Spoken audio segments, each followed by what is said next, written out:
En el nombre del Padre, y del Hijo, y del Espíritu Santo. Amén. De la primera carta de Juan, capítulo 1. Lo que existía desde el principio, lo que hemos oído, lo que hemos visto con nuestros propios ojos, lo que contemplamos y palparon nuestras manos acerca del Verbo de la vida, pues la vida se hizo carne, y nosotros hemos visto, damos testimonio, y os anunciamos la vida eterna que estaba junto al Padre y se nos manifestó. Eso que hemos visto y oído os lo anunciamos, para que estéis en comunión con nosotros, y nuestra comunión es con el Padre y con su Hijo Jesucristo. Os escribimos esto para que nuestro gozo sea completo. Palabra de Dios, trono de la sabiduría, ruega por nosotros. En el nombre del Padre, y del Hijo, y del Espíritu Santo. Amén. Bien, antes de que comencemos, quiero invitarlos, pedirles a ustedes que al final, si no se me ha olvidado, me recuerden de decirles algunas cosas necesarias para el examen de este curso. Algunas clavecitas, algunas cosas que me parece sean importantes a las cuales ustedes deben de ponerle cuidado al hecho mismo del examen. Si se me olvida decirlas, por favor les suplico, ustedes mismos me ayudan, porque si no, olvídense. Llegarían ustedes al examen como pueden. Vamos a comenzar entonces nuestra introducción a las cartas, como también hicimos una introducción al cuarto evangelio. Recuerdo que esta introducción que hago es a las generalidades de las cartas, como fue anteriormente una introducción a la generalidad del cuarto evangelio. Y bueno, y nos quedamos en introducción porque desgraciadamente el tiempo se hizo enemigo mío en este caso para poder hacer un estudio de mayor profundidad de los textos bíblicos que se nos proponen a continuación. Voy a proponer como el último día también una presentación. Es una presentación para mí muy especial porque las imágenes, así como los textos que he escogido, son mirados con la lupa, de manera que no hay la presentación no es una imagen por una imagen, sino bueno, yo iré explicando un poco. A continuación entonces comparto con ustedes la presentación. Denme un pequeño segundo mientras la encuentro. Ya la encontré.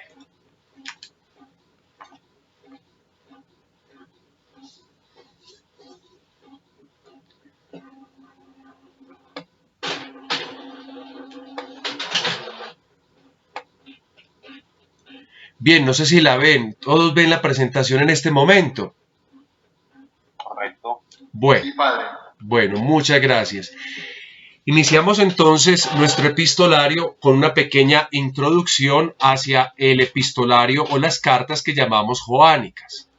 El icono que he elegido, pues obviamente lo pueden reconocer, se trata de una representación de Jesucristo, que claramente se puede ver con sus abreviaturas al nombre entre ambas caras, en el lado izquierdo y el lado derecho, Jesús Christos, y en su pecho recostado el discípulo que él tanto amaba. Quiero introducir, de hecho, nuestro estudio a partir de esa idea. La idea de el discípulo que él tanto amaba, que el Evangelio en su último capítulo, en sus últimos versículos, nos había indicado como el testigo de todos los acontecimientos de los que nosotros hemos estado estudiando. Dicho esto, entonces, las cartas son producto también de un ejercicio de la martiría, especialmente la primera de ellas. Bajo el ya se me enredó la lengua para concluir esta clase, bajo el patronazgo de Juan, es decir, eso que nosotros llamamos Juan y que en el curso hemos visto puede ser una comunidad o una escuela. Obviamente hay un autor que escribe, pero realmente en el fondo, como nos lo enseña a nosotros Raymond Brown, habría quizás una escuela completa o una comunidad, es el mejor término, sobre todo si hablamos desde la fe, bajo el patronazgo de Joánico, es decir, Juan es todo eso. El Nuevo Testamento ha reunido 3 escritos que quedan definidos como epístolas y los definen o los juntamos nosotros mejor a lo que llamamos el cuarto evangelio. Entonces eso es lo que nosotros conocemos, ya lo habíamos dicho en la primera lección, como corpus joánico. Un evangelio y 3 cartas. Un evangelio que, como hemos dicho, más que evangelio es una martiría, es un ejercicio de testimonios hasta llegar al último testimonio, que fue aquel que vimos en la última lección, Jesucristo en la cruz. Ese es el gran testimonio, porque en la cruz sucede todo, sucede el ágape en el extremo, o el agape como se pronuncia en griego, en el extremo, es decir, hasta la consumación, y lo que se puede percibir allí, como lo decíamos al principio de este curso, era al Cordero de Dios. Recuerden en la proclamación espontánea que hace Juan acerca de Jesucristo, allí se ve el Cordero que es de Dios, del Padre, y por ello la cruz es el gran testimonio, porque en la cruz se junta el Cordero, el Hijo y el Padre, y en la cruz del Evangelio de Juan no hay un Cristo muerto, sino más bien un Cristo glorificado, y eso sí me parece que sea esencial repetirlo, enfatizarlo y no olvidarlo. En la cruz no yace un muerto, un cadáver, sino un glorificado, y por tanto en la cruz ya vive, ya resucita, que es diferente a cómo se narra quizás en los demás evangelios, y en la cruz nace el mismo acontecimiento de la comunidad. Recuerden que en la cruz, en el centro del relato de la crucifixión, yace la madre, a la cual no se le da un nombre específico, y el Hijo, al cual solo se le da el título, el discípulo que él amaba.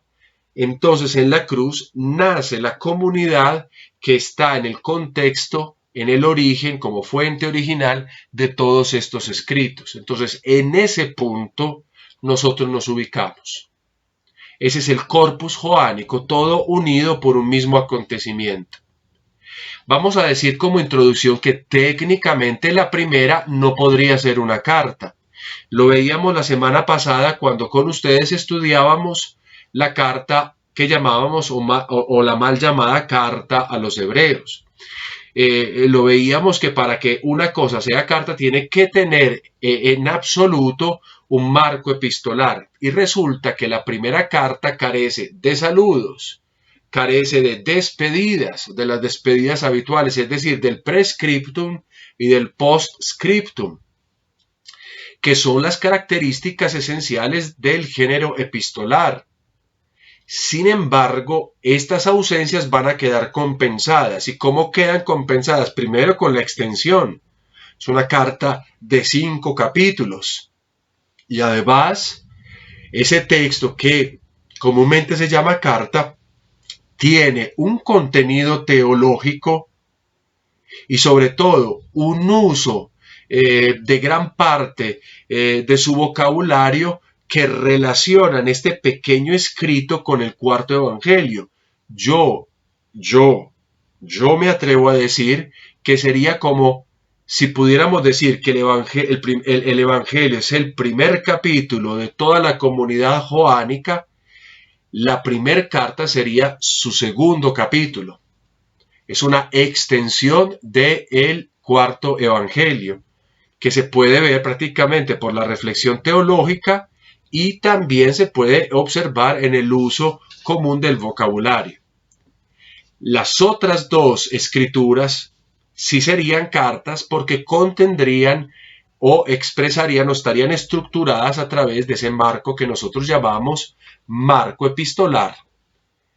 Entonces, esas últimas 2 cartas, digámoslo así, que tienen una pequeña extensión porque no pasan de 15 versículos una y otra, una es de 13 y la otra de 15, si no estoy mal, si no me falla ahorita la memoria. Entonces, estas dos cartas sí ofrecen los elementos estructurales necesarios para definirlas como epístolas o como cartas. Aunque tenemos que decir algo, que debido a su poca extensión parecen más bien dos notas. Dos notas, una para una comunidad cristiana, otra para un personaje en particular, que también tienen dependencia teológica respecto al cuarto evangelio, como veremos en el día de hoy. Y al mismo tiempo, aunque tienen una dependencia teológica y hasta de vocabulario con el cuarto evangelio, tenemos que decir también que no hacen un mayor hincapié en algún concepto que nosotros ya hayamos estudiado al interior del cuarto evangelio. Ahora, presentando esta introducción, yo quisiera proponerles a ustedes como unas generalidades que a mí sí me parecen interesantes en el hecho mismo de haber leído las tres cartas, digamos, de un solo tirón. ¿Cuáles son esas generalidades? Miren, bajo el patronazgo joánico, como hemos dicho, que está expresando una comunidad o una escuela, nosotros tendremos entonces puntos en común. Y eso es lo más interesante, porque entonces si tenemos puntos en común es que podemos hablar específicamente de una misma realidad de contexto, es decir, de una misma escuela, de una misma comunidad creyente que produce estos escritos, bajo la autoría de una persona o de varias personas. En lo particular, en lo personal, yo creo que haya más manos que una sola mano dentro del corpus joánico. Pero bueno, eso no es importante. Lo voy a explicar. Mire, el punto que reúne estas tres cartas, obviamente, no estriba solo con eso primero que estoy señalando ahí en sus pantallas. No estriba solo en su asociación al autor, Juan, como lo queramos llamar, yo lo seguiré llamando Juan. Recuerden que Juan no estoy pensando aquí en una persona en concreto, sino en lo que ya les he dicho, o en relación a la comunidad joánica. O sea, lo que reúne esas tres cartas no estriba solo en ese punto en común, sino y especialmente en el contexto común. Sí, porque es el contexto común lo que uno puede descifrar en la lectura de estas cuatro cosas, el Evangelio y los tres textos, el que continúa el Evangelio y las dos cartas finales. Además, punto en común, y es muy importante, es la temática que se retoma del cuarto Evangelio, porque hay vocabulario y temática que se desprende del cuarto Evangelio y se utiliza en lo que llamamos cartas, de manera que las cartas parecieran que habrían leído el cuarto Evangelio o que en el ámbito de las comunidades joánicas pues un mismo lenguaje existía. Eso es muy normal. Eso es muy normal. Si usted va a las comunidades, por ejemplo, de orden de la renovación carismática, uno logra detectar un mismo lenguaje. Cuando uno va, por ejemplo, yo que tuve experiencias con los movimientos focolares, uno descubre un mismo vocabulario. Pues bien, usando estos dos ejemplos, también el movimiento de una misma comunidad engendra el uso de un vocabulario común. Y ese vocabulario común obedece a que hay un desarrollo de temáticas comunes. Y creemos que estas temáticas comunes se desprenden del cuarto evangelio. Bueno, y no solo eso. Otro punto en común es el uso o la forma en que se está usando la lengua griega. Sí, miren, la lengua griega que utilizan estos textos es una lengua sencilla, simple, pero al mismo tiempo correcta. Y que yo diga sencilla o simple no implica que entonces sea superficial. El mensaje es muy profundo. Y de hecho tenemos que decir, y este es el otro punto en común entre todos estos escritos, que aunque el uso del lenguaje sea simple, correcto obviamente, los contenidos de estos escritos exponen habilidad teológica. O sea, una profunda reflexión a la que había llegado un autor o autores. Y gracias a eso, expresando también la profundidad de la profesión de fe de una de las primeras comunidades cristianas existentes y que recibió el nombre de comunidad joánica, la comunidad que se sentía amada privilegiadamente por Jesucristo, el Señor.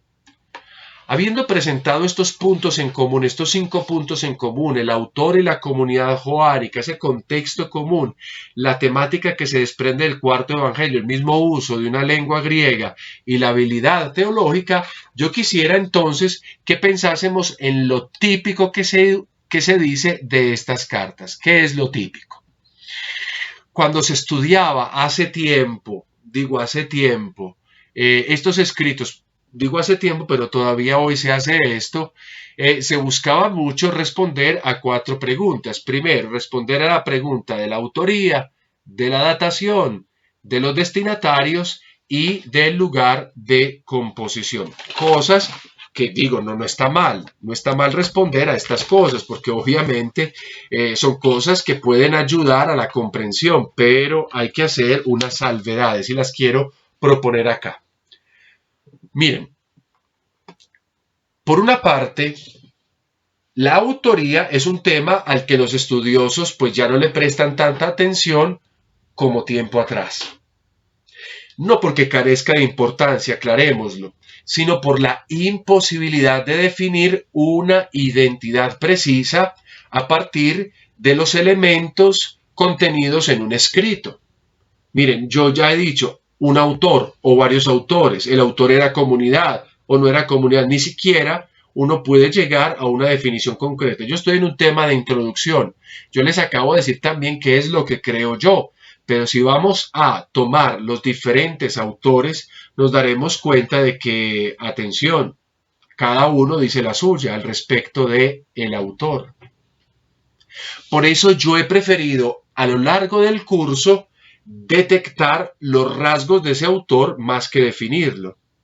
Y de hecho, hemos definido algunos elementos de la manera en cómo escribe el autor que nos permiten a nosotros entender sus cualidades o sus características, pero que no podemos llegar a definir específicamente porque ni siquiera el autor ha querido firmar con nombre propio sus escritos, todo lo contrario, siempre se ha presentado a través de una especie de seudónimo.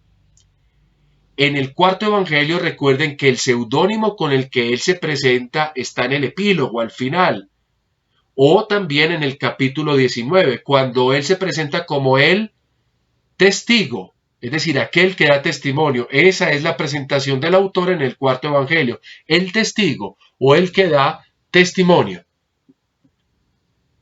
Y en ese mismo epílogo, ya cuando me vuelvo al epílogo, resulta que el testigo, el que dice la verdad, es el mismo discípulo amado. Entonces se juntan esas dos identidades. El evangelio es producto de un ejercicio de martiría. Cuando yo me voy a la primera carta de Juan, resulta que el seudónimo del autor reviste un plural. Pareciera que no es más un testigo, sino varios testigos. Lo leíamos cuando hacíamos la oración, lo que existía desde el principio, lo que hemos oído, visto con nuestros propios ojos. Puede ser una persona que escribe en plural, pero en todo caso, la identidad de esa persona es la de un testigo en plural, los testigos. En cambio, la identidad asumida por el autor en los otros 2 textos, las cartas segunda y tercera, es la de un presbítero. Un presbítero, recuerden que en las primeras comunidades cristianas no es un presbítero como lo soy yo. El ministerio del presbítero en las primeras comunidades cristianas era el de atender, el de cuidar, el de proteger la comunidad formada por un discípulo directamente cercano a los apóstoles o por un apóstol. De manera que el presbítero permanecía con la comunidad, vivía con ella y la cuidaba animándola en la fe. Ese era el ministerio de los presbíteros. Bueno, no es algo lejano a lo que podríamos o deberíamos ser nosotros ahora. Pero esa era la función. Entonces, miren, tenemos 3 identidades en la autoría.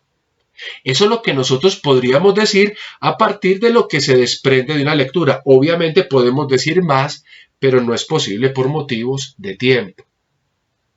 Entonces, miren, antes muchos exégetas concentraban sus esfuerzos en explicar los textos a partir de la definición de la autoría, de la datación, de los destinatarios, del lugar de composición o problema.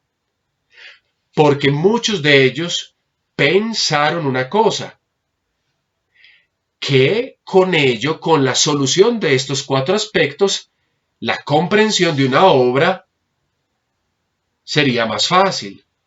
O en otras palabras, la comprensión de una obra se limitaba a la dependencia de esta cuádruple realidad. El problema es que estas 4 cosas casi siempre son muy hipotéticas y en algunos casos unas son más demostrables que otras. Y de hecho, en otros momentos estos autores intentaron recomponer los contextos en los cuales nacían las obras, lo que llamamos el Sitz im Leben, el contexto vital. Porque se pensaba que al identificar el Sitz im Leben, el contexto de vida del pueblo donde se produjo una obra u otra, se comprenderían al mismo tiempo las razones de muchos de los elementos contenidos en el escrito. Hoy en día ha quedado claro una cosa, que la autoría, que la datación, que los destinatarios, que el lugar de composición y que el contexto, digámoslo así, son solo aristas de una cosa más compleja, de un elemento aún más complejo. Son aspectos sobre los cuales se puede hipotetizar, se puede decir algo y pueden contribuir a algo, pero permanecerán siempre en suma como una cuestión siempre abierta. ¿Y son aristas de qué? Son aristas del evento comunicativo, porque si a mí, autor de la primera carta, me dio la gana de no escribir mi nombre y de no revelarme, aunque yo me puedo revelar en la manera como escribo, en el vocabulario que uso y cómo pienso, pero si me dio perdónenme la expresión fuerte, la gana de no escribirme, de no revelarme, es porque quiere llevar su atención es al contenido, al mensaje que he escrito. Entonces, autoría, datación, destinatarios, lugar de composición, contexto vital, son solo las aristas de una única cosa. Quien escribe quiere comunicar algo. Y entonces a nosotros es el descifrar, el comprender y el profundizar aquello que quiso comunicar. Digamos, por ejemplo, algo de esto que hemos estado nosotros viendo, podemos decir algo sobre también, ya he hablado un poco de la autoría, hablemos un poco de la datación. Muchos estudiosos han coincidido en situar el cuarto evangelio antes de la redacción de las 3 cartas. Yo supongo exactamente lo mismo. O al menos, para ser prudentes, podríamos identificar un núcleo del evangelio anterior al núcleo de la primera carta, de lo que llamamos primera carta, que ya hemos dicho no lo es. Miren, los textos no nos ofrecen muchos elementos para datarlos, por más que insistamos. Si se hace caso a lo que se describe dentro del cuarto evangelio, como ya lo habíamos dicho en alguna de las lecciones, los hechos que se narran en el cuarto evangelio concurren cuando el templo de Jerusalén pareciera estar todavía de pie. Claro, miren que la mayor parte del tiempo Jesús habría realizado sus discursos, sus obras, sus signos, en el contexto de una predicación que habría tenido como escenario el templo en Jerusalén. Eso es lo que hace el cuarto evangelio, nos ubica en el tiempo en el que el templo todavía existe y sin embargo la mayoría de autores data el cuarto evangelio en época posterior, quizás entre la década del año 90 hacia el año 100. En esa década se habría escrito el cuarto evangelio, su núcleo fundamental. Otros dicen no, el evangelio tendría que ser un poco del año 100 en adelante. Yo soy de la posición de que sea entre el año 90 y el año 100 y que posteriormente se pudieran haber añadido algunas cosas. ¿Por qué entonces decir eso? Si el evangelio propone como escenario un templo que todavía existe, años 70 llega, se destruye y el evangelio narra a un Jesús todavía con un templo construido, pues es más que claro.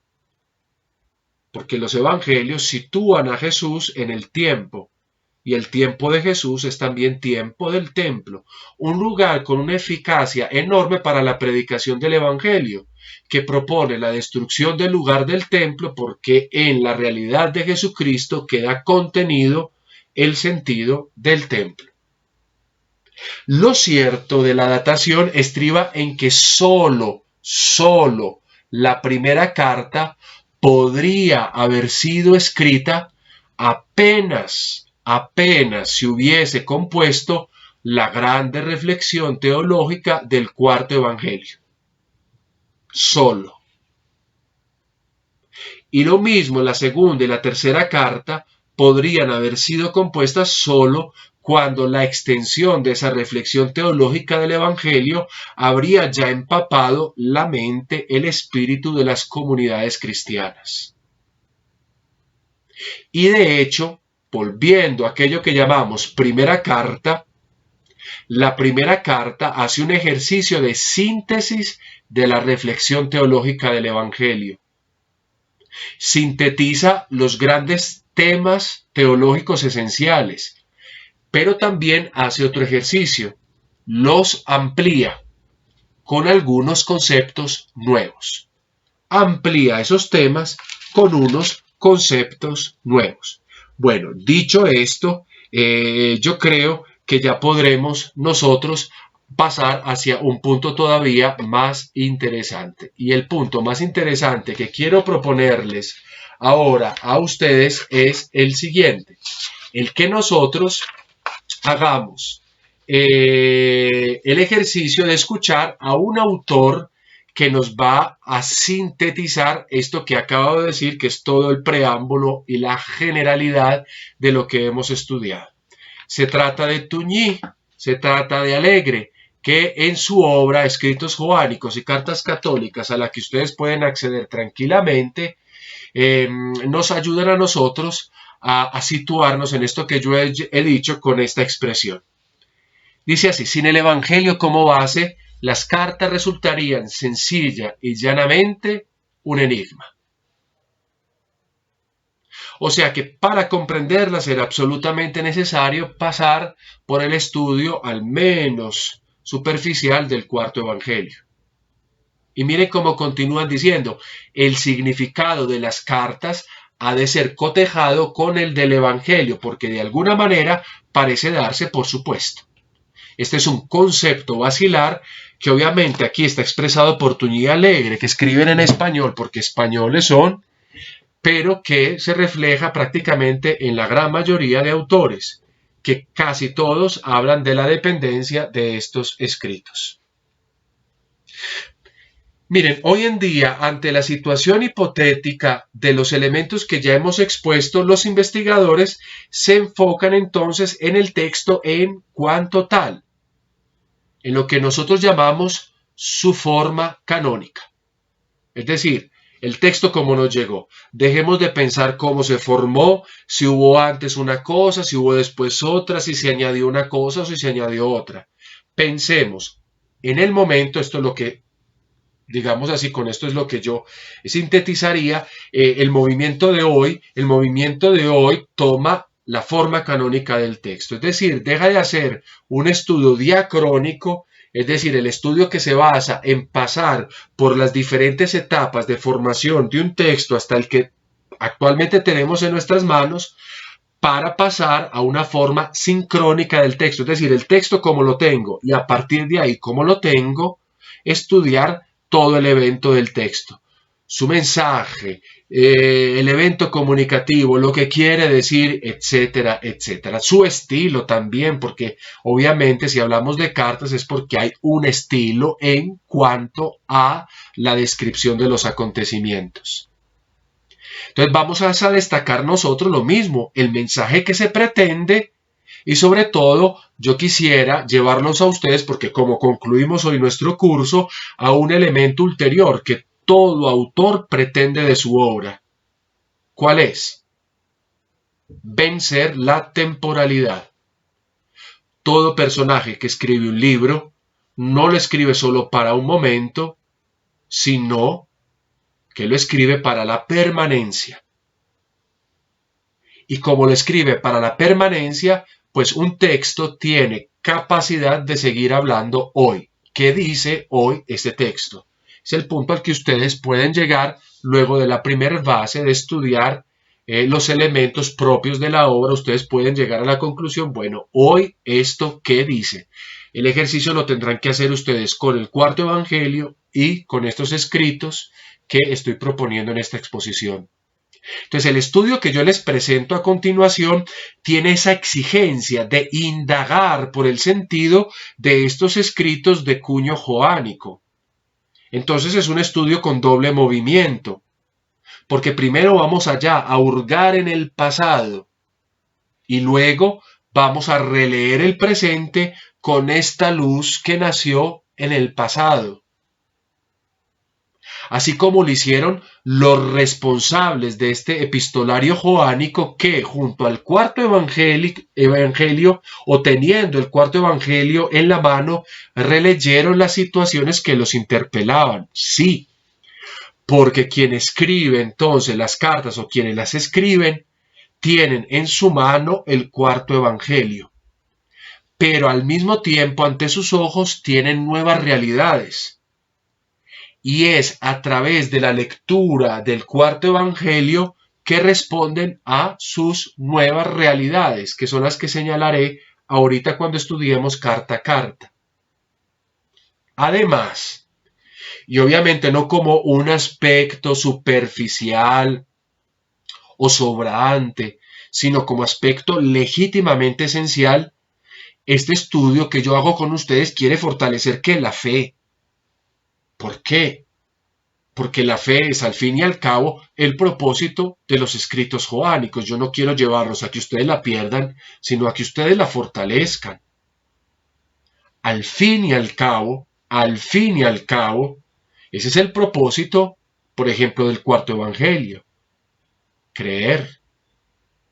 Yo creo que la mejor interpretación de este corpus de Juan, en consecuencia, será permitirle que logre su propósito. O sea, una hermenéutica capaz de reflejar el acto del creer. Si no llegamos a creer, realmente no ha sucedido en nosotros ni el Evangelio, ni aquello que nosotros llamamos cartas. Y ahora sí, quiero invitarlos a que iniciemos el estudio del epistolario, siempre acompañado de esta imagen. Una imagen que concluye la manera como yo he comenzado este estudio. No sé si se acuerdan que al principio yo les hablé de Orígenes y su comentario a la obra del cuarto evangelio. Y yo leía para ustedes una de las introducciones que Orígenes hacía al cuarto evangelio, donde Orígenes afirmaba palabras más o palabras menos que para comprender la obra, habría que asumir el gesto del discípulo que estaba en la cena, en el lavatorio de pies con Jesús. En el capítulo 13 se nos dice a nosotros que Juan estaba reclinado, así lo observa Pedro, junto a Jesús, el discípulo que tanto amaba, y por eso es Juan el que le hace la pregunta sobre quién era el que le iba a traicionar. Solo en esa actitud de cercanía, del oído en el corazón, se puede comprender la obra joánica. Pues bien, yo quiero proponer lo mismo, solo en la cercanía de Jesús se comprende al Jesús del cuarto evangelio y de las cartas. Porque las cartas no dejan de hacer una cristología, la hacen de una manera eficaz. Asumamos entonces la posición del discípulo que Jesús amaba, para que podamos entonces nosotros llegar a comprender lo que tenemos ante nuestros ojos. Voy a comenzar, como les decía yo en un principio, no por la primera mal denominada carta, sino por la segunda carta. Ustedes han estado observando desde hace rato que estoy proponiendo prácticamente una página antigua, como ven ustedes acá, en estas diapositivas. Pues la página no es inocua, no es superficial, no es que yo diga le voy a poner una página antigua a esta, no. Se trata del código sinaítico. Código sinaítico, un código muy antiguo que nos trae a nosotros prácticamente el Nuevo Testamento casi en su totalidad, escrito en griego como ustedes podrán observar acá. Yo he traído la página que corresponde al inicio de la primera carta a Juan. Si ustedes observan aquí, casi que borrosamente se puede observar el nombre de Juan, Ioannu. Y después podemos observar esta letra griega. Y observamos una primera palabra que dice así, ho presbyteros. Ustedes pueden ir a la segunda carta si quieren y observen cómo comienza la segunda carta. Alguno por favor que lea el primer versículo de la primera carta. Puede ser el que tenga la Biblia ahí. ¿La primera o de la segunda? De la segunda carta, así como dice acá, miren, en la pantalla dice la segunda carta, el primer versículo, hijo. Bueno, el presbítero a la señora elegida. Muy bien. Perdóname que te interrumpa. Yo acabo de leer ho presbíteros. Ho presbíteros. O sea, mire, aquí tengo la primera página de un texto que está ubicado entre el siglo III y el siglo IV y uno de los testigos o testimonios más importantes del Nuevo Testamento. Sigue leyendo, por favor, Julián.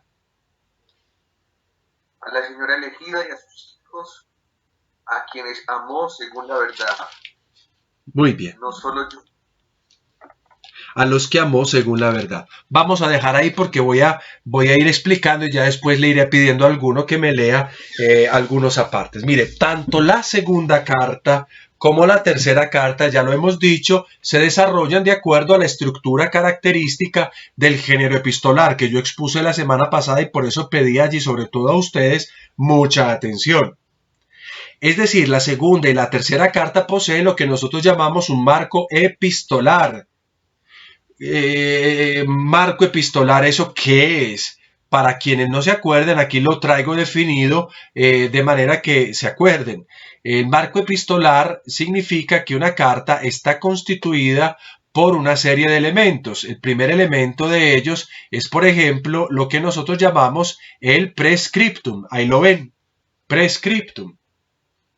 Pre significa antes de lo escrito.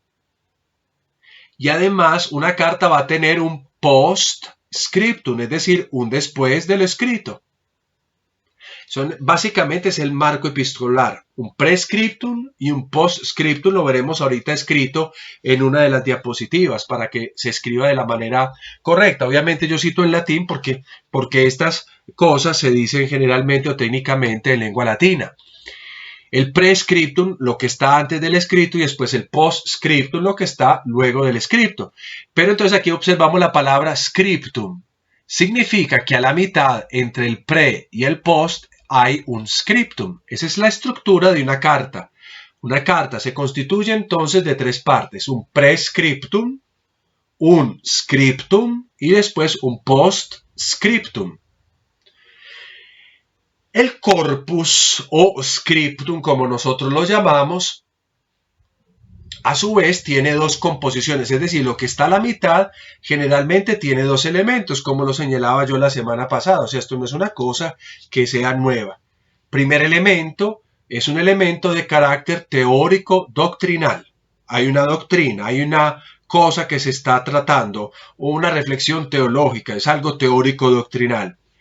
Y la segunda parte del scriptum o del corpus, digámoslo así, es una exhortación moral, o lo que nosotros llamamos, en términos más elegantes, una paréntesis.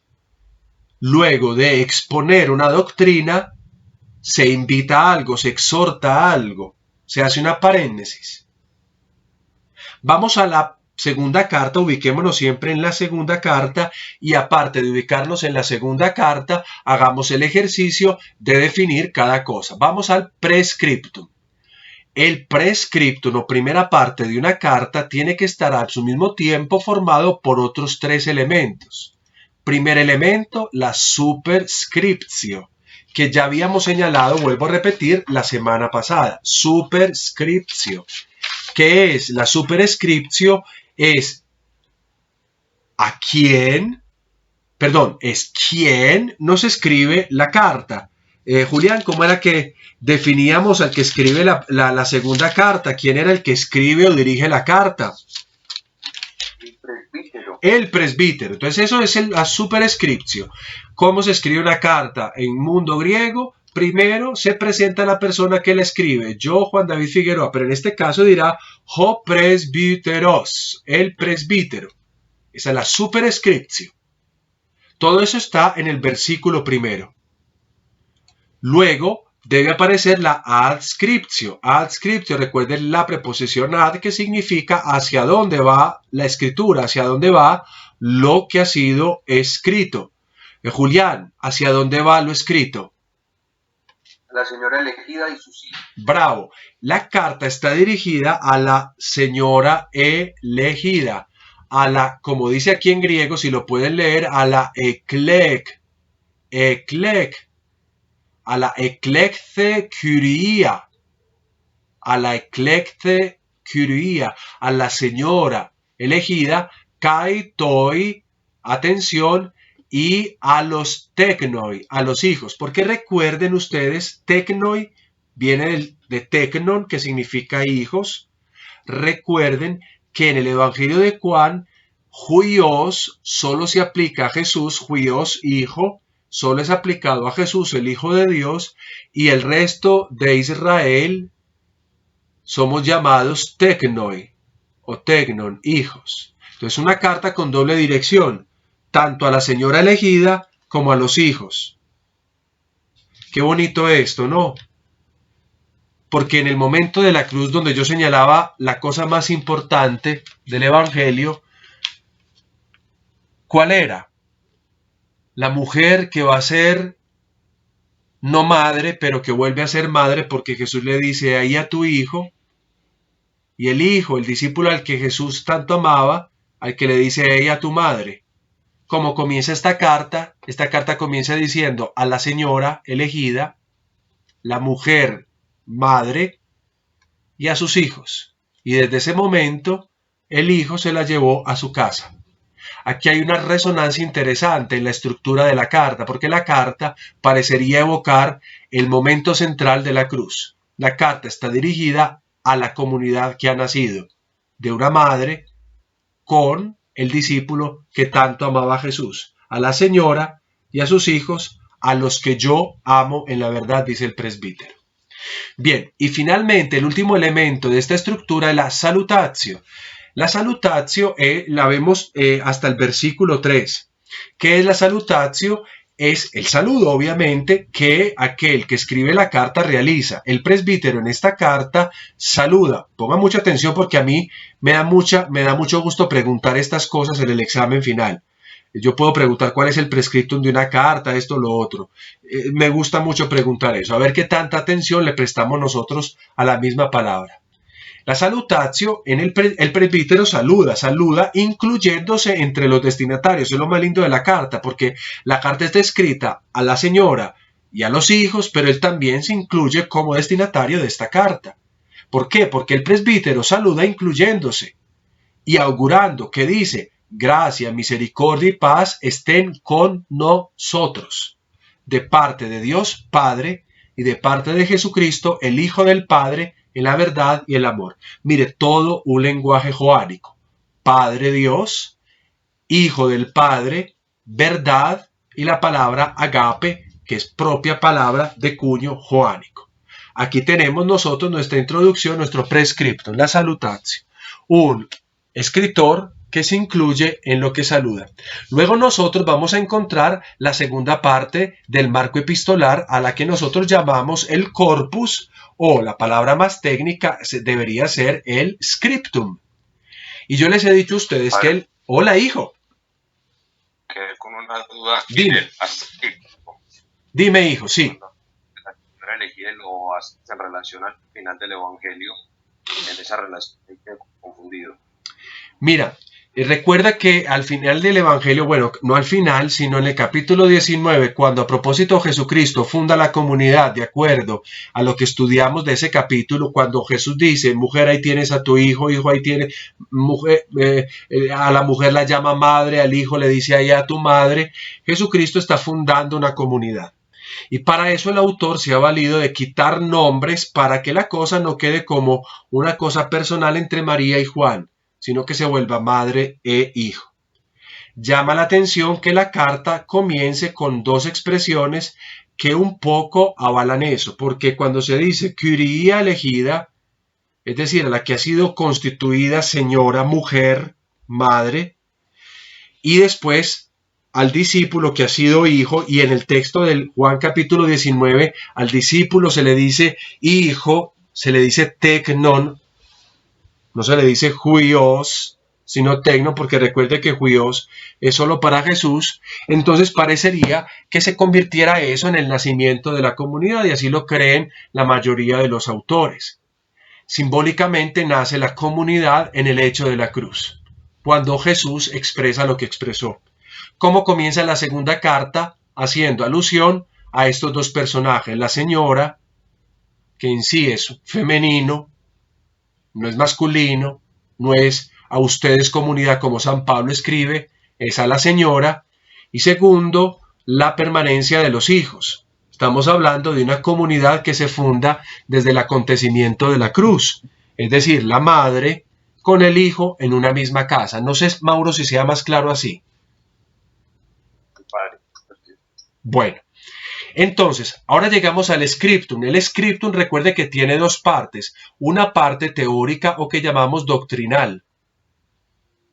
En esta parte teórico-doctrinal nosotros vamos a encontrar semejanzas con el cuerpo del cuarto evangelio, con temáticas comunes. Por ejemplo, y aquí, perdón, se me había olvidado decir, esta es la segunda parte. Antes de seguir de hablar de la parte doctrinal, hablemos de la parénnesis, que sería la segunda parte de todo scriptum. O sea, todo scriptum tiene una doctrina y una parénnesis. La doctrina de esta carta la encontraríamos entre el versículo 4 y el versículo 7. O sea, la parte teórico-doctrinal está entre los versículos 4 al 7. Y la parte parenética o la exhortación moral la encontraríamos entre los versos 8 al 11, versículos 8 al 11.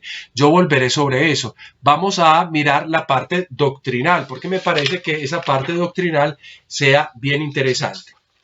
La parte doctrinal, de hecho, maneja un vocabulario en su extensión breve, maneja un vocabulario que es propio del cuarto evangelio. Por ejemplo, tenemos la palabra teknon, que ya la hemos citado, por hijo. Así se refiere a los creyentes. Los hijos, los que han creído, se vuelven teknon, teknoi, hijos. Teknon, tekna, perdón. Tekna, hijos.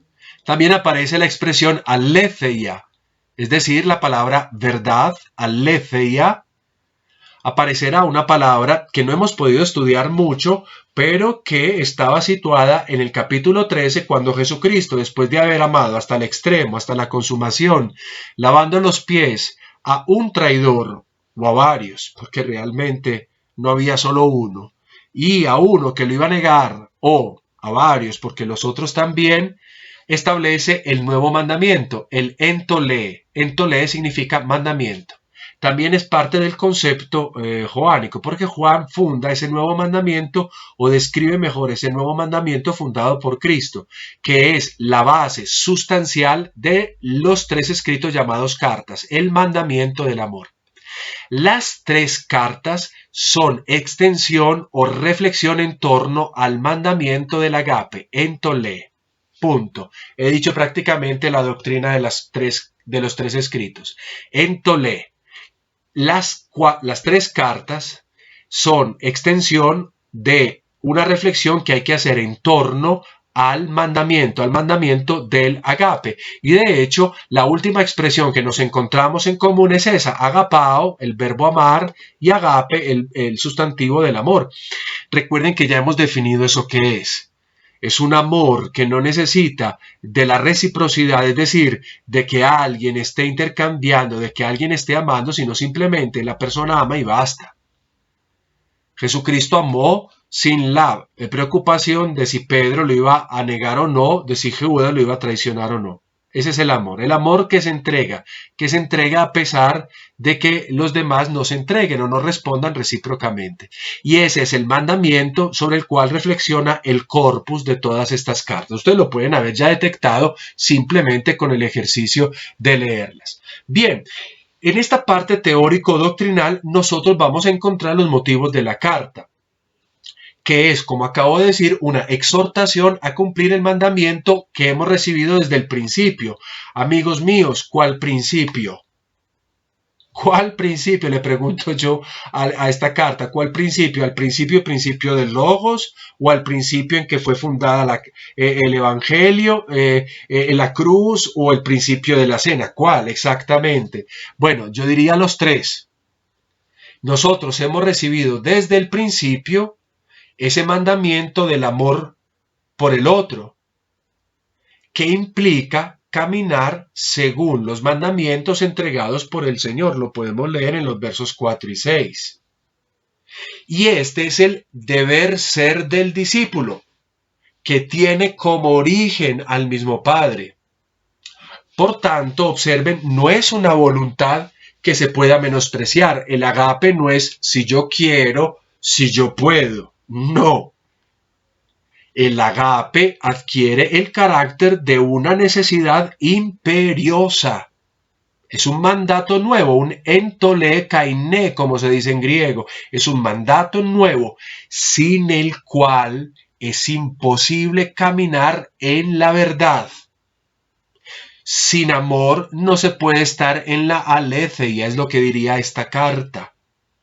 Sin el mandamiento no se puede estar en la verdad. Y es muy lindo cómo queda definido el mandamiento. En la carta se utiliza una expresión que yo no sé si las Biblias de ustedes traduzcan bien. Miren por favor el verso 4, dice: me alegré mucho al enterarme de que tus hijos caminan en la verdad. Hago una pequeña reflexión porque está en el entorno doctrinal de estas cartas. Caminar en la verdad, ¿qué significa? Atención, ¿qué significa caminar en la verdad? Miren, son 2 expresiones que no son insólitas, porque caminar en la verdad realmente apela a un acontecimiento bien especial. ¿Qué es la Torá en el Antiguo Testamento? ¿Se acuerdan ustedes lo que dice el Deuteronomio? Ante ustedes pongo hoy 2 caminos. Uno conduce a la vida y otro conduce a la muerte. Diciendo esto, queridos muchachos, imagínense el valor de esta carta. Esta carta está haciendo eco de la Torá. ¿Cuál es el camino que hay que recorrer? El camino se llama mandamiento del amor. La carta es muy teológica. La carta está sintetizando o cumpliendo lo que Jesucristo vino a sintetizar o a cumplir. Ya ven ustedes el valor de esta carta, simple como ella es, pequeñita como ella es, y aún así una carta con una eficacia extraordinaria, el mandamiento del amor. Entonces, este es el deber ser del discípulo. Esto es una necesidad imperiosa, la del agape. El agape no es un apéndice en la vida de la fe. La fe no se entiende sin el agape. Es imposible caminar en la verdad sin el agape. O incluso, utilizando las palabras de esta carta, es imposible llevar la alegría hasta su consumación si no se ha vivido el camino del agape, el camino del amor. Entonces, bajo este presupuesto de la doctrina que nosotros hemos mirado, observemos, por ejemplo, este pedacito de la carta que es bien interesante. Hoti poloi plano y excelthon, eston cosmon hoime, homologuntes iesun, Christon erhomenon en sarki, jutos estin ho planos, caiho antichristos. Yo les decía, la carta o las cartas afirman cosas ya vistas en el Evangelio, pero también amplían los conceptos. Y yo quiero, por ejemplo, que miremos esas dos cosas. ¿Cómo así que afirman lo ya visto? Sí, voy a señalar aquí con rojo los vocabularios que se encuentran en el Evangelio. Excelthon viene de la expresión erhomai, es decir, venir. Leemos cosmon, cosmos. Homologuntes es confesar la fe. Eso también aparecía en el Evangelio. A Jesús se le define en su encarnación como el erjómenon, es decir, el que viene en la carne. El texto que yo estoy proponiendo acá, por si alguno se siente perdido, es el versículo 7 de esta segunda carta, que dice: muchos impostores han venido al mundo afirmando, confesando que Jesucristo no ha venido en la carne. Y entonces el texto dice, este es el impostor planos y el anticristo. Aquí viene la exhortación. Este es el nudo problemático de la comunidad. Este es el nuevo problema que tiene la comunidad, que es diferente al problema joánico. Es un problema un poquito más evolucionado. Hay quienes, no conociendo a Jesucristo, dicen que realmente Él no vino en la carne. Entonces aquí tenemos el vocabulario común, pero también tenemos el vocabulario nuevo, plano y planos, que significa el impostor o anticristos, el anticristo. Aquí tenemos esos dos términos. Entonces, además, la carta establece dos nuevas categorías para indicar la problemática de la comunidad joánica del entonces. ¿Cuál es la problemática? Esta. Han aparecido seductores y anticristos que no reconocen la encarnación de Cristo. Hablamos entonces ya de elementos heréticos. Este dato entonces denota en el ambiente de las comunidades cristianas la irrupción de corrientes docetas. Recuerden esa expresión que creo ya hayan estudiado, el docetismo, que están al inicio de algunas doctrinas gnósticas. El docetismo un poco es introducción al gnosticismo posterior. ¿Qué es lo que pasa en el docetismo? En el docetismo, la humanidad de Jesús era concebida como algo irreal, o mejor, como algo ilusorio. Entonces imagínense lo que es la muerte de Jesús. La muerte de Jesús es fantasmagórica, es una imagen, un espejismo. Porque para el docetismo era imposible que la divinidad se aprisionase en la carne, que es lo opuesto a la iluminación. Esto es del docetismo, que después va a alimentar el gnosticismo. ¿Cómo puede la divinidad aprisionarse en un cuerpo cuando el ideal de vida es la iluminación? Es decir, la superación de la carne a través del conocimiento. Miren que el lenguaje es un lenguaje muy joánico, el del docetismo. Claro, pero esta carta está para decir atención, porque están apareciendo algunos que utilizando el lenguaje nuestro, propio de nuestro mundo, pues realmente ellos son impostores y anticristos.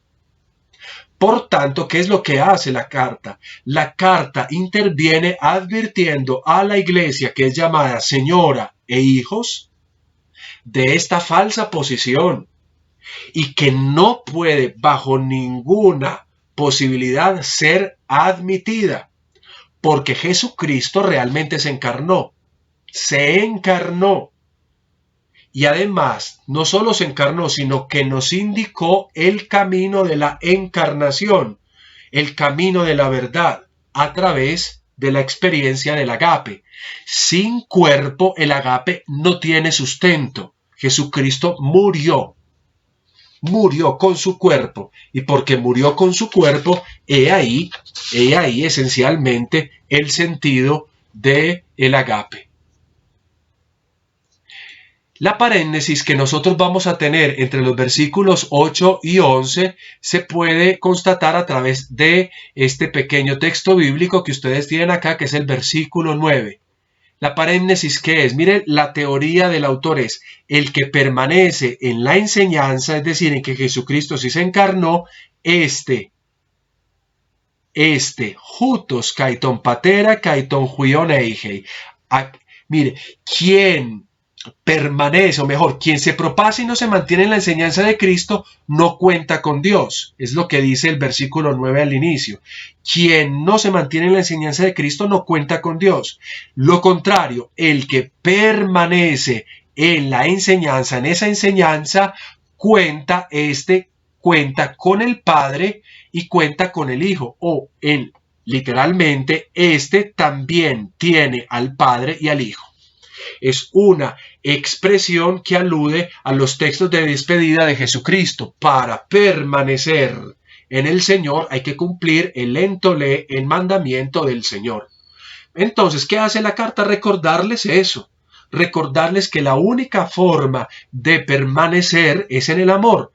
Para poder tener al Padre y al Hijo, tenerlo, que es una expresión maravillosa, tener al Padre es lo mismo que permanecer.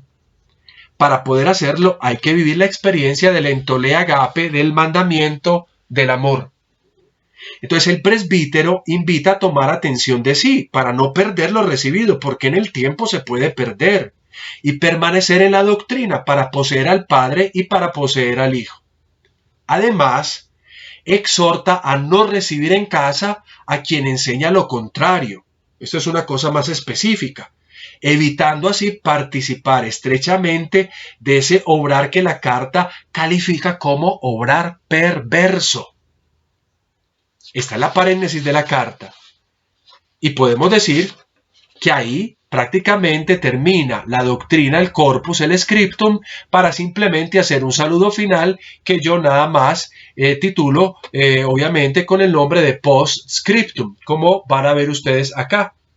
El postscriptum son los últimos 2 versículos en el que el presbítero se despide indicando cómo lo que no ha escrito lo motiva a desear visitar a sus destinatarios. Una cosa rara si se llama presbítero, porque el presbítero debería encontrarse con su comunidad.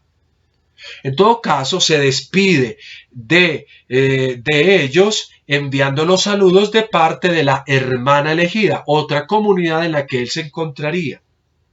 Y esta es la fórmula final de la segunda carta. Hemos terminado la segunda carta en términos generales. Ahora yo quiero invitarlos a que nos dirijamos a una carta un poquito de 15 versículos, pero que parece un poco menor en cuanto a la cantidad de su vocabulario. La carta es también muy interesante, la tercera carta, por varias razones. Miremosla nosotros a partir también de esa estructura del marco epistolar. La carta también tiene un prescriptum. A ver, el prescriptum lo vamos a encontrar entre los versículos 1 y 2. Esta es la tercera carta, recuerdo. A ver, la superscriptio que ustedes ven ahí tiene de nuevo como remitente al presbítero, pero esta vez el presbítero que escribe tiene como adscriptio, es decir, a quien dirige su escrito, a un personaje singular, cuyo nombre es Gallo y del cual poco conocemos. No se va particularmente a una comunidad en el estricto sentido de la expresión. Sin embargo, Observen por favor en sus Biblias la manera como llama a Gallo, porque llama la atención el uso doble del adjetivo agapetos. Cuando en sus Biblias vean querido, te deseo que la prosperidad personal de que ya goza se extienda. Cuando dice querido, querido es agapetos, es decir, es amado con amor de ágape. Y lo vemos también cuando el presbítero en el versículo 1 le dice a quien yo amo de verdad. A mí me llama la atención eso, porque califica al personaje que no debe ser simplemente pensado estas dos maneras de calificar como una cuestión retórica. Gallo es el amado, a quien el presbítero ama en la verdad. O sea, nosotros nos seguimos moviendo en el ámbito característico de las comunidades joánicas, es decir, las comunidades del discípulo amado. Y así se llamaban, amados. Qué bonito eso. Finalmente, nosotros encontramos en el prescriptum de la tercera carta la salutatio, que no se trata del típico saludo de las epístolas, por ejemplo, paulinas, sino que es una salutatio muy simple. Está en el versículo 2. Esa salutatio simplemente aboga por el buen transcurrir de las cosas y el deseo de una buena salud. Mira lo que dice. Que la prosperidad personal de que ya gozas se extienda en todos tus asuntos y que tengas buena salud. Es un saludo simple que habla de la cercanía y de la afinidad entre el presbítero y este personaje misterioso, enigmático, llamado Gallo. También, obviamente, si es carta, debe de tener un scriptum, es decir, debe de tener una doctrina, como generalmente nosotros le hemos dicho, que es la primera parte del cual se compone el scriptum, y finalmente una paréntesis. La parte teórico-doctrinal ustedes la pueden ver reflejada entre los versículos 3 hasta el versículo 10, 3 al 10. Y la parte parenética o la exhortación moral la encontraremos en los versos 11 y 12. 11 y 12. Vamos a la primera parte, a la parte que llamamos doctrinal, la parte teórico-doctrinal, que encontraremos, como he dicho, entre los versículos 3 al 10. 3 al 10. Allí tenemos un vocabulario de nuevo común, el término martireo, el de testificar. Tenemos otra vez el término alefe y a la verdad. Tenemos de nuevo el término por hijo referido a los hombres, teknon, y tenemos de nuevo la expresión agape. Yo les he dicho que el entorno del concepto del amor agape es el contenido esencial de estas cartas. Bueno, entre el 3 y el 10, ¿cuál es la doctrina? Resulta, como leemos nosotros, que el presbítero ha recibido a varios testigos que han referido el camino de verdad hecho por Gallo, quien los ha acogido porque estaban seguramente en viaje misionero y Gallo los habría acogido con un agape increíble, con un amor increíble. Eso lo vemos ahí, cómo expresó él el agape. Pues el presbítero le pide a Gallo que de nuevo les provea de lo necesario para su viaje, porque su viaje tiene como motivo difundir la verdad, es decir, la experiencia del mandamiento del amor. Y entonces, para decir cómo se comporta en la caridad o cómo se vive el agape, utiliza un elemento de contraste. Existe otro discípulo llamado Diotrefes, también discípulo un poco enigmático, quien por intenciones personales no se comporta como discípulo de Cristo, no ama como Cristo, no vive el camino del entolecoiné, es decir, del entolecainé, del mandamiento nuevo, no vive el agape, porque no ha recibido ni deja que otros reciban a los misioneros de la verdad. Y entonces, esta es la doctrina de la carta, es una doctrina muy personal, muy simple, pero manifiesta dos realidades del discipulado, que hay unos que ayudan a la comunicación de la verdad del amor, pero que hay otros que, como Diotrefes, no extienden el agape, sobre todo recibiendo a los misioneros, o si no los puede recibir porque no tenga las condiciones, al menos crear las condiciones para que otros lo puedan hacer. Pues Gallo es un obstáculo, ni recibe ni deja recibir. Y este es el contenido doctrinal que al mismo tiempo enmarca la problemática de esta carta.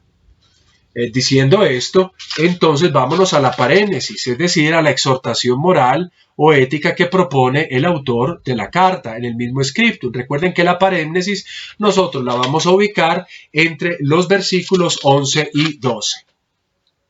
Bueno, en la paréntesis tendremos un texto que yo resalto, que es este que ustedes ven acá, agapete, memimu, toca con alato, agazón, ho agazopoion, ectuceu estin, ho cacopoion, geora kentonceon. Este es el centro de la paréntesis. Se basa en un principio. ¿Cuál es el principio? A Gallo, el autor lo llama amado. Amado, ¿qué le va a decir a amado? Dice, memimu. Mimu significa imitar, mímesis, como los mimos. No imites. Toca con lo malo, alato agazón, sino lo bueno.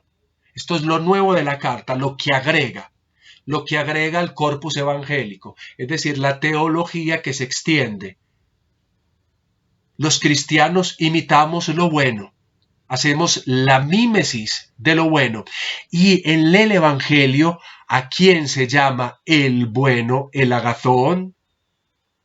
A Cristo. Nosotros los cristianos hacemos mímesis de Cristo. De hecho, miren cómo continúa el texto diciendo, ho agazopoion, el que hace el bien, ectuceu, proviene de Dios o de Dios es, proviene de Dios.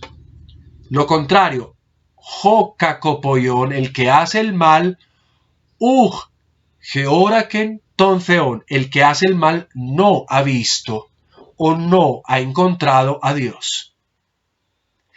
El progreso en la teología joánica es interesante porque el ver a Dios, que es ver a Cristo, porque quien ve al Hijo ve al Padre, inmediatamente debería convertirse en un agazopoion, es decir, en un aquel que hace el bien. Aquel que hace el bien.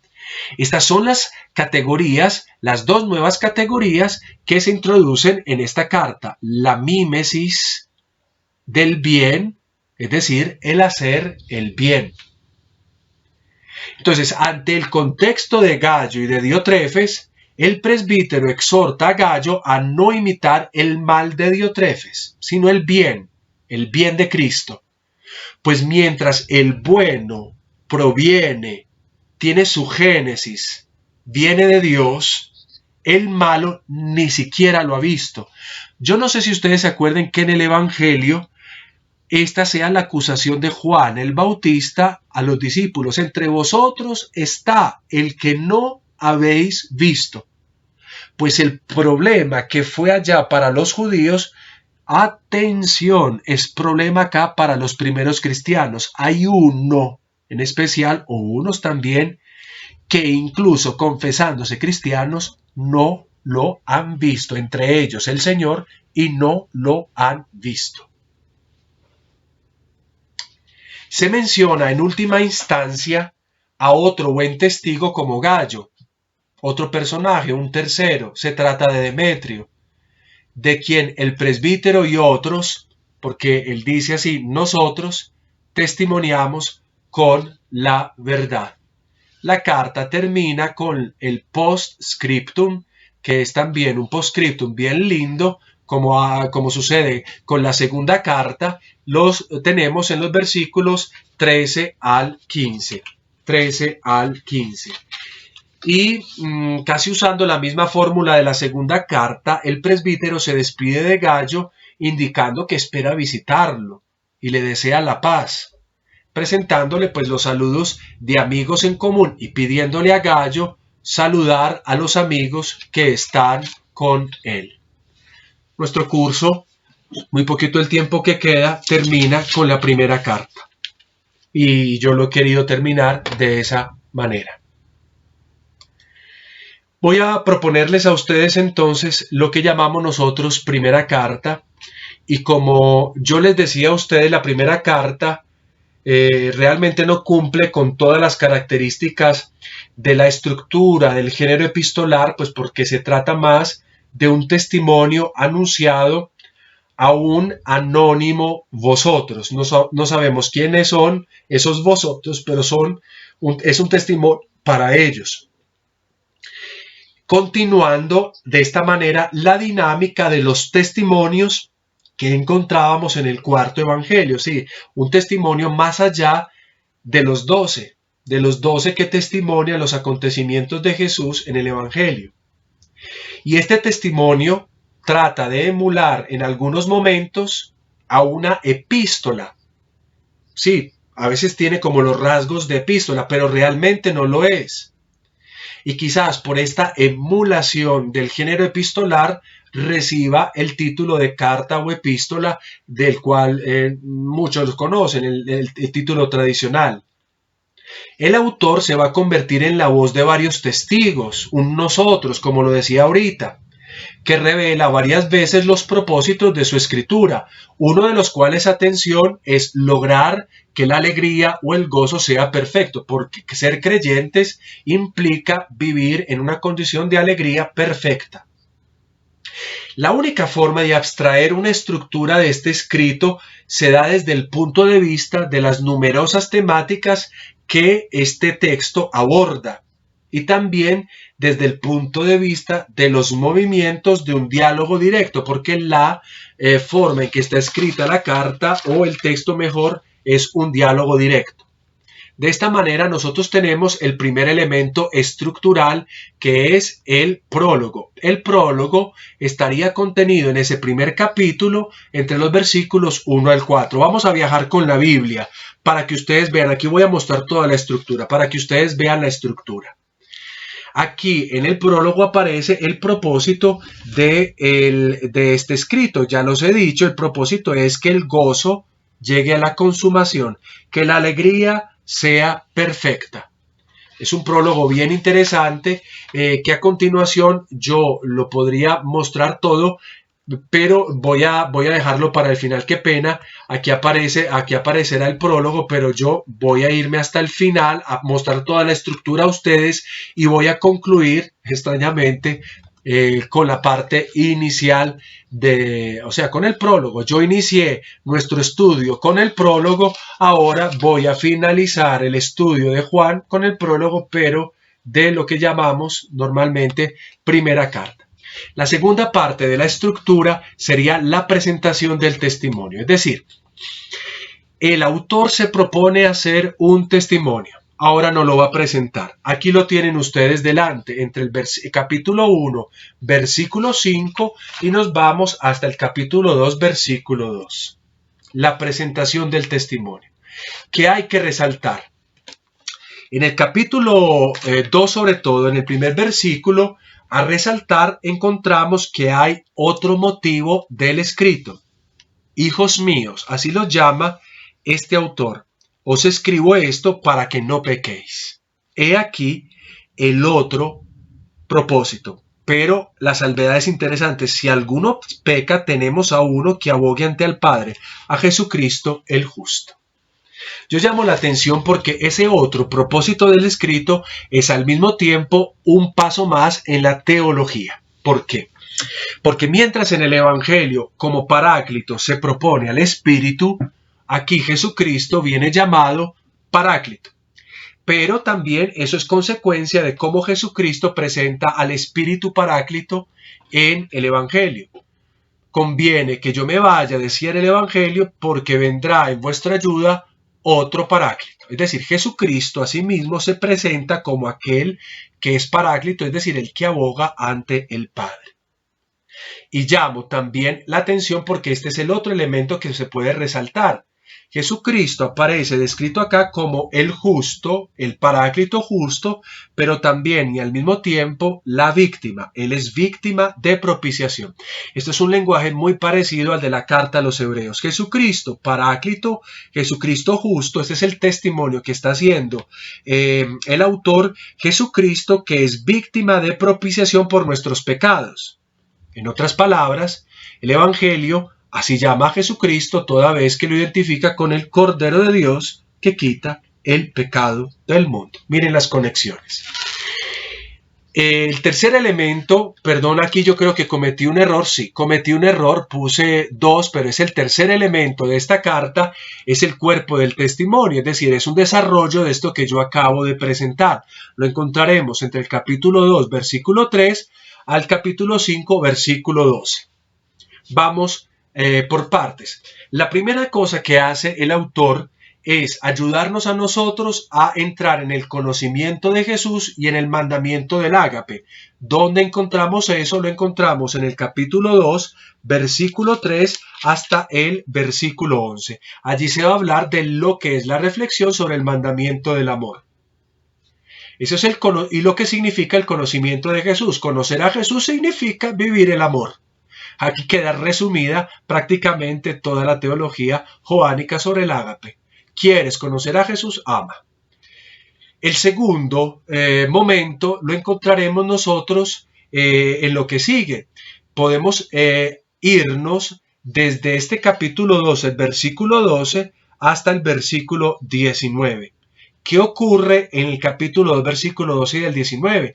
Aquí el escritor emula un poco el sistema epistolar y nos hace sus propósitos, sus exhortaciones y presenta diversos temas. Por ejemplo, los otros propósitos del escrito están entre los versículos 12 al 14. Os escribo hijos porque se os han perdonado vuestros pecados, os escribo padres y etcétera, etcétera. Es un momento muy lindo. Después se hace la invitación a no amar al mundo, como dicen los versículos 15 al 17. Después aparece de nuevo la mención de los anticristos. Vean los versículos 18 al 20. Se habla de la última hora en la que aparecen los anticristos. Aquí ya hay un empleo diferente del concepto hora, porque hora se referirá al momento en que vuelva Jesucristo, momento en el que especialmente aparecerán los anticristos para negar a Cristo. Esa es una evolución en la teología porque se adopta el concepto anticristo. En los versículos 21 al 23 observamos otro propósito de este escrito. Y finalmente, otras exhortaciones y temas los tendremos entre los versículos 24 al 29. Yo había dicho creo que del 12 al 19, pero es del 12 al 29, me perdonan las confusiones. En el capítulo 3 que ustedes tienen ahí, tienen otros temas. ¿Cuáles son los temas del capítulo 3 que tenemos en este cuerpo del testimonio? Miren, entre los versículos 1 al 10 del capítulo 3 hablaremos de la filiación y de la práctica del pecado, de la antítesis entre ser hijo y practicar el pecado. Luego, entre los versículos 11 al 15, volveremos a hablar de la práctica del ágape que se opone a la práctica del odio. Como ven, la reflexión sobre el ágape se verifica también acá. Entre los versículos 16 al 22, nosotros tendremos lo que significa el conocimiento del ágape y de la verdad. El ágape, el amor, la experiencia del amor es lo que revela la verdad y al mismo tiempo estar en la verdad es experiencia de ágape. Atención, porque en los versículos 23 al 24 hay un mandamiento bien interesante, que es el mandamiento de la fe y el mandamiento del ágape, porque hasta el momento la fe no habría sido puesta en el concepto de mandamiento. Y este es su mandamiento, que creamos en el nombre de su Hijo Jesucristo y que nos amemos unos a otros. Un poco emulando al mandamiento de la Torá, escuchar, amar a Dios sobre todas las cosas y al prójimo como a sí mismo. Seguimos en el cuerpo. Miremos el capítulo 4. El capítulo 4 tiene dos movimientos esenciales. El primer movimiento está entre los primeros 6 versículos, capítulo 4, versículos del 1 al 6. Allí hablará de la temática del espíritu y los espíritus.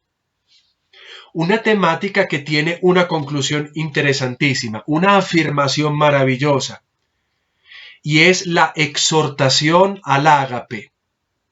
El autor hace una paréntesis, una exhortación hacia el ágape, porque en esos versículos del 7 al 21 se va a afinar la profesión de fe de este autor. La profesión de fe es decir que Dios es ágape. Por eso el mandamiento del amor no es una cosa cualquiera. Amar es divinizar la propia identidad. Quien ama evoca a Dios. Y quien ama, ama porque Dios está en él. Dios es amor. Así, entonces, en el capítulo 5, tendremos nosotros, entre los primeros 4 versículos, esa relación de creer y de ágape, creer y ágape. El ágape es la respuesta natural a Dios, sin la cual no se puede decir Dios, no se puede creer. El texto comienza a finalizar entre los versículos 5 al 8, se habla de los testigos del Hijo, de los testigos del ágape. Y luego de decir los testigos del ágape, la carta va a concluir prácticamente diciéndonos quién es el verdadero testigo, es decir, Dios, y cuál es el testimonio que Dios hace del Hijo. Eso lo tenemos entre los versículos 9 al 12. Y es ahí que nosotros concluimos con el cuerpo. Les pido mucha paciencia me demoro otros 5 minuticos y ya no más demoras en este semestre. Seguro que no más demoras. Hay un elemento que yo quiero colocar que es importante, que se llama el coma joánico. Coma joánico. ¿Qué es el coma joánico? Entre los versículos 7 al 8 del capítulo 5 se dio un coma joánico. ¿Qué es un coma joánico? Es una interpolación. ¿Qué es una interpolación? Es algo añadido por una mano distinta a la del autor. Alguien que se hizo pasar por el autor añadió esta frase que ustedes tienen ahí en latín. Y que se conoce mucho en latín, además. Pero el problema es que el documento que atestigua este texto solo viene después del siglo IV. Antes no se encuentra en ningún otro texto, como el Código Sinaítico, por ejemplo. Más tarde, quienes volvieron a escribir en griego metieron esta frase, esta proposición que ustedes ven en sus pantallas. Incluso en el Concilio del Letrán en el año 1215, esto se colocó como parte del texto. Cuando entre los versículos 7 al 8 se dice, ya que son 3 aquellos que dan testimonio, el espíritu, el agua y la sangre, el coma joánico, esta interpolación añade lo que ustedes ven acá. Y 3 son los que dan testimonio en el cielo, el Padre, el Verbo, el Hijo, el Espíritu, y estos 3 son uno solo en Cristo Jesús. Es una afirmación doxológica que se habría añadido y que creo que en muchas de sus Biblias ya no exista. Pero si ustedes miran en los pies de página, posiblemente se haga mención del coma joánico. Y así vamos acabando. Llegamos entonces al epílogo, que es la parte final, está en el capítulo 5, versículo 13, y se va hasta ese mismo capítulo 5, versículo 21. Bueno, ¿qué dice ese coma joánico? ¿Qué dice ese epílogo? Nos habla del propósito final de este escrito. En el versículo 13, le hace una petición a quienes lean, a quien va dirigido este escrito. Mire que está emulando la idea de una carta. Vuelve a reflexionar sobre qué significa ser de Dios y qué significa ser del mal, y finalmente hace su último testimonio compuesto por una última exhortación. Bueno, yo dije que terminaba con una simple reflexión y la voy a terminar devolviéndome al prólogo de esta carta que ustedes ven a continuación. Se los voy a mostrar y ya con esto termino. Me demoro simplemente un minutico más y disculpan esto. se los pagaré en la vida eterna. El prólogo comienza diciendo esto: termino mi clase como la comencé.